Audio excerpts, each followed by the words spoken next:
bem, sejam todos bem-vindos. No último Literacura, a gente iniciou a série Espiritualidade no Literacura, breves reflexões, em que a gente vai tratar do tema da espiritualidade do ponto de vista experimental e do ponto de vista histórico. E nós refletimos acerca de uma metáfora que expressa perfeitamente a situação humana, que é a metáfora da águia crescendo dentro de uma gaiola, e entendemos que à medida em que a águia começa a se soltar da gaiola e entender que a gaiola não é mais necessária para a sua existência e ela passa a voar mais alto, ela começa a ter uma nova visão. Portanto, podemos definir espiritualidade fundamentalmente como o ato de ver, e ver bem, ver com penetração, enxergar, inteligir, compreender o tecido profundo da realidade.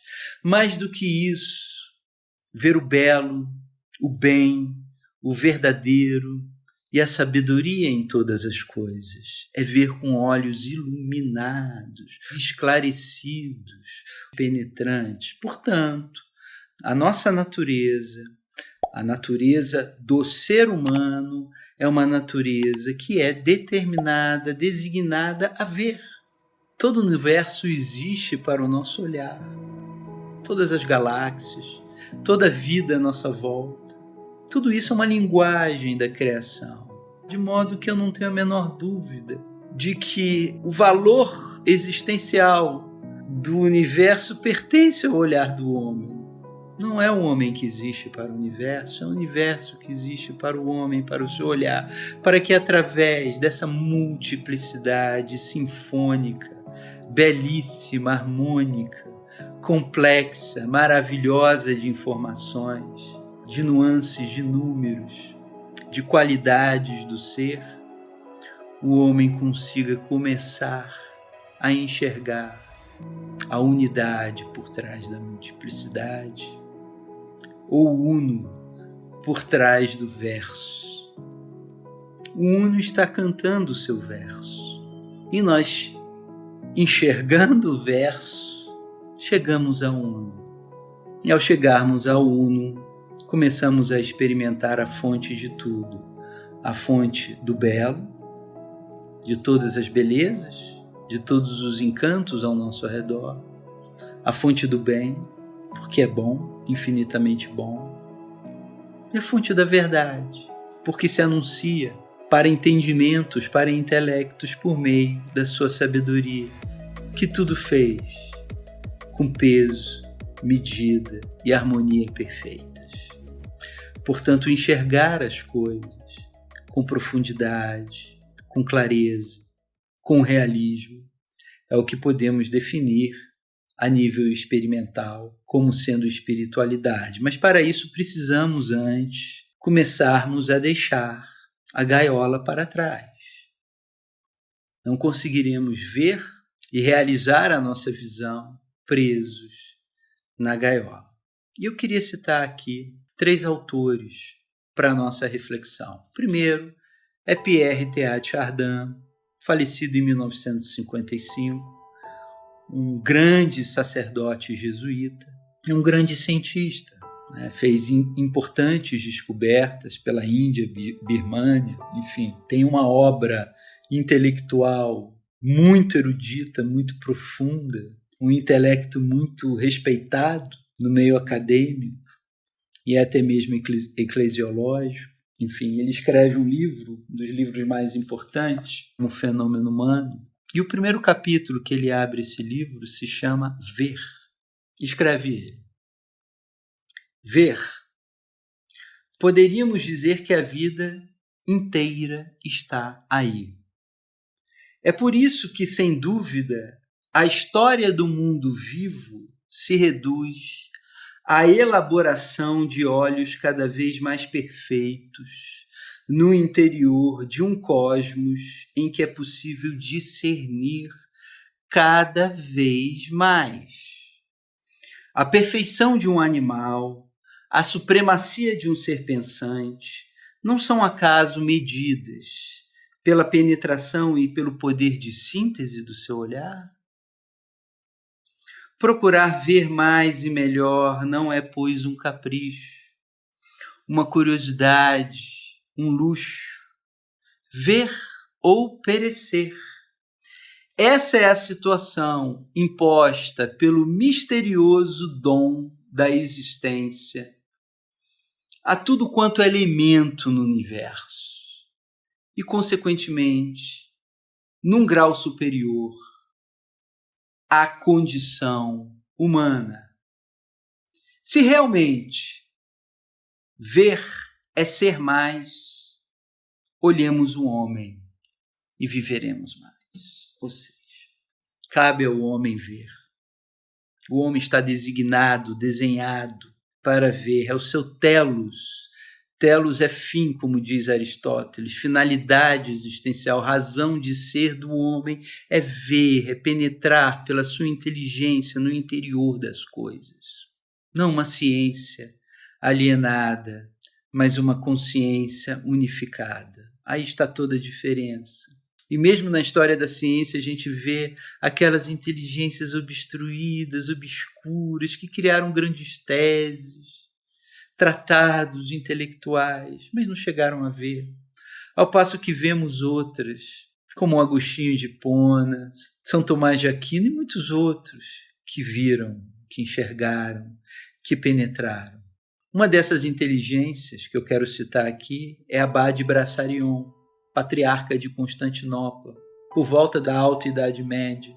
Ele diz, em um dos seus muitos ditos cheios de sabedoria, o monge deve se tornar a semelhança dos serafins e dos querubins, ou seja, dos anjos, ser apenas olhos. E aqui a gente precisa entender o que significa ser monge. A palavra monge vem de mônada, e mônada significa unidade. Monge, portanto, é um ser uno, aquele ser que se unificou. Ele não vive mais contradições, apegos ou paixões internas desordenadas. Ele passou por um processo de treinamento, de desprendimento de si mesmo para chegar a essa unidade psíquica que agora ele é capaz de ver, a semelhança dos querubins e dos serafins. É, portanto, dever de todo homem ser monge, porque eu só vou enxergar melhor sendo mais livre. Mas livre do quê? Livre de mim mesmo, do meu amor próprio desordenado, do meu apego, livre de querer ser visto. A psicologia ela é muito engraçada porque ela vai se tornando, de uma certa forma, reveladora, né? Quando você está no âmbito da sua experiência social, né? E você percebe que muitas vezes, dentro de todos nós aparece recorrentemente essa necessidade de nós sermos vistos.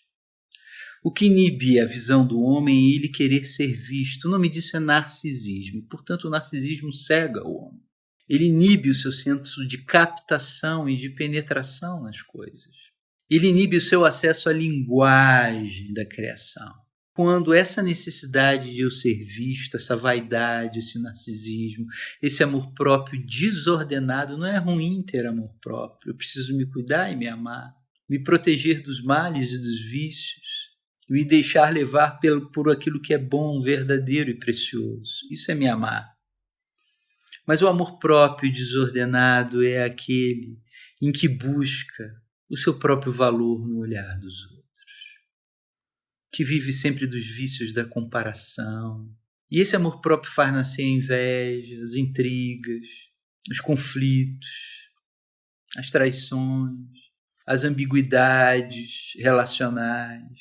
Toda sorte de vício nasce de um amor próprio desordenado, de um homem ensimesmado. Portanto, um homem ensimesmado é um homem fechado, enclausurado, sem abertura. Um homem sem abertura é um homem entrópico, alienado, quer ser visto, mas nada a ver. Para eu me abrir, eu preciso me perder de vista, eu não estou mais no centro das coisas, eu preciso me abrir, desapegar, me desprender, me livrar de todos os preconceitos, de tudo aquilo que impede a minha visão. Apegos familiares, relacionais, apegos materiais, apegos profissionais. Quando a gente trata o meio como finalidade existencial, como, por exemplo, eu trato a minha profissão como a minha realização existencial, eu produzo com isso uma idolatria, um ídolo do pensamento, uma obstrução para a minha visão. E aqui eu quero citar o último autor, Dionísio Pseudo-Areopagita, um grande místico, me parece viveu na Capadócia no século VI. Ele diz o seguinte: o olhar não obstruído não vê mais nada de particular. Ele vê. Portanto, ele já está limpo dos desejos, porque não vê mais nada de particular. Ele não prefere esse em detrimento àquele. Ele não detesta o outro e acolhe esse. Ele não mais particulariza a sua experiência, porque ele está desapegado para captar o todo. Ele vê. O conhecimento não obstruído não conhece mais nada de particular. Ele contempla.